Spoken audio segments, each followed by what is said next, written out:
I recently needed to make some holiday gifts for friends and family, so I thought, let's make some coasters.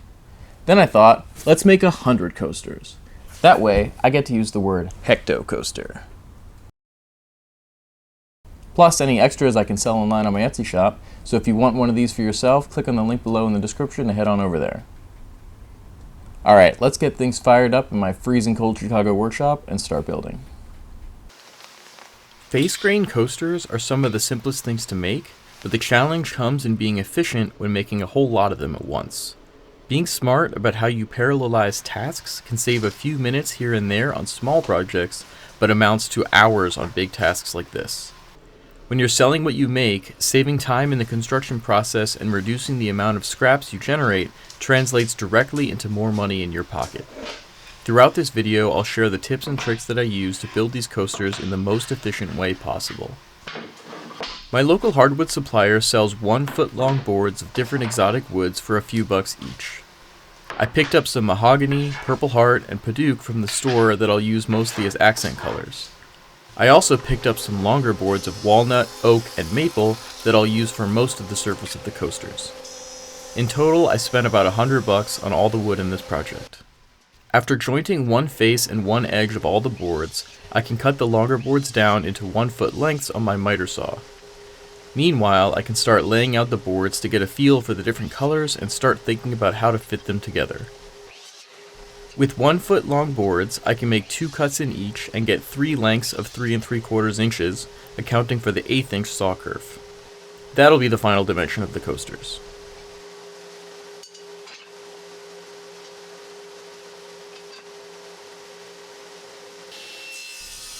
Next, I can spend some quality time at the table saw ripping the boards into strips. I cut all the strips to be multiples of 1/8 inch thick. That is, some are 1/8, some are 1/4 inch, some are 1/2 inch, some are 3/4, you get the picture. This way, it'll be easy to find combinations that add up to an even 4 inches, which will eventually get trimmed down to 3 3/4. Now comes the fun part, actually deciding what the coasters will look like. I took my time here and played around with color combinations until I landed on designs that I liked.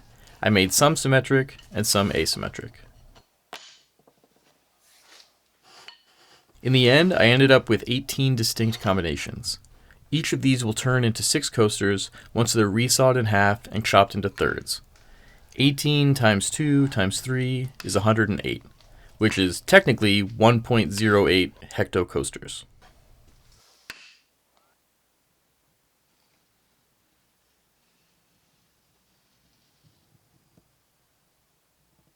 Next comes the glue up. Even though my table saw gives a pretty clean cut, I still did some light sanding here on all the glue joints to avoid any potential gaps. There are 2 tricks to save time here.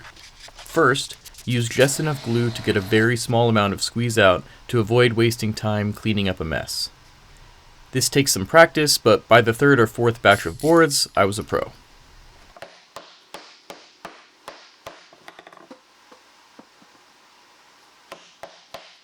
The second trick is to have a ton of clamps. Each board needed about 5 clamps, so I ended up having to glue boards up in 4 different batches.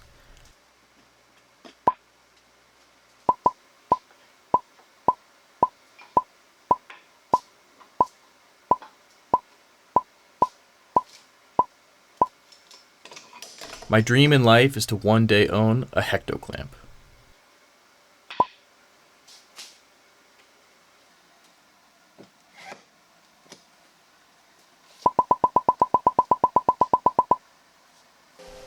With the glue dried, I can joint one face of each board and plane the other to get 2 parallel faces. Doing this now is critical, but I'll explain why later.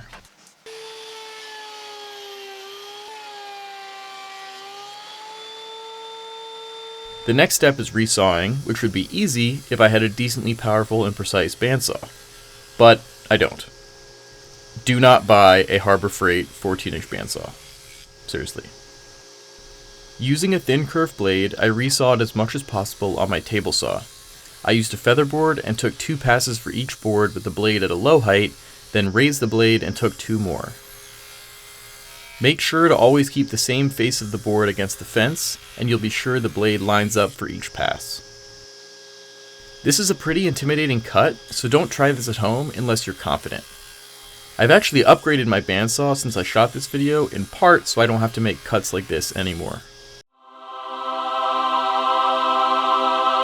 With as much resawing as possible done on the table saw, I finished off the cut on my bandsaw. Here, I'm using a gripper just as a fence to keep the board square to the bandsaw blade.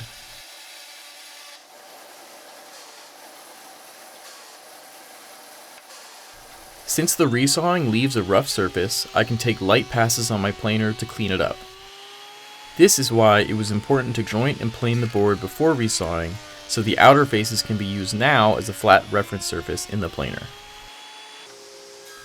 Lastly, I ripped each board to 3 3/4 inches wide and used the stop block of my miter sled to cut out 3 square pieces from each.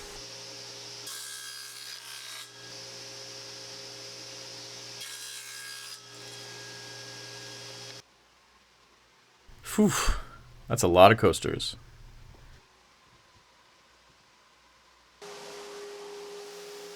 Next, I can give a slight round over to the edges of each coaster on my awesome router table cabinet, which I built in a previous video series.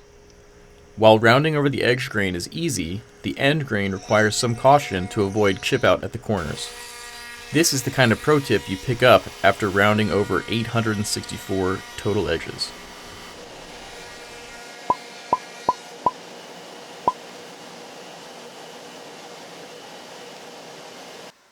Next comes everyone's favorite task, sanding. Fortunately, only a light sanding on the edges and one face is necessary. I used 220 grit and I didn't sand the bottom face since it'll get covered with cork eventually. To prepare for the massive finishing job, I gathered up my scraps and put a ton of brad nails through them. These will hold the coasters off the table surface and allow enough airflow for the finish to dry evenly on both sides. If the finish dries unevenly, the coasters can cup and warp. I used my go-to favorite finish on these, Armor Seal. This finish is great because it looks fantastic and is super durable, but maybe isn't the best choice here because it requires multiple coats with sanding between coats. I applied the first coat liberally to all sides, then applied the second, thinner coat only to the top surface and the rounded over edges, and the next very thin coat just to the top. Again, sanding between each coat. The last step starts with putting on my "I haven't showered yet today" hat, then cutting some cork board into 3.5 inch squares with a sharp knife.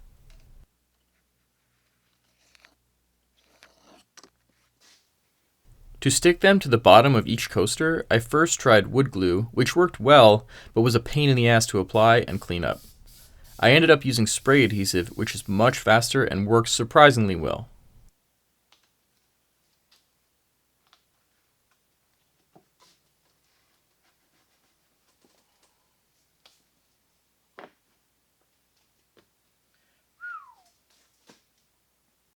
With the cork applied, I put a final very thin coat of finish to the top of the coasters to make sure they'll stay water resistant forever. Thanks for watching. If you like what you see here, don't forget you can head over to my Etsy page and buy a set for yourself. And more importantly, don't forget to hit that like and subscribe button for more content like this.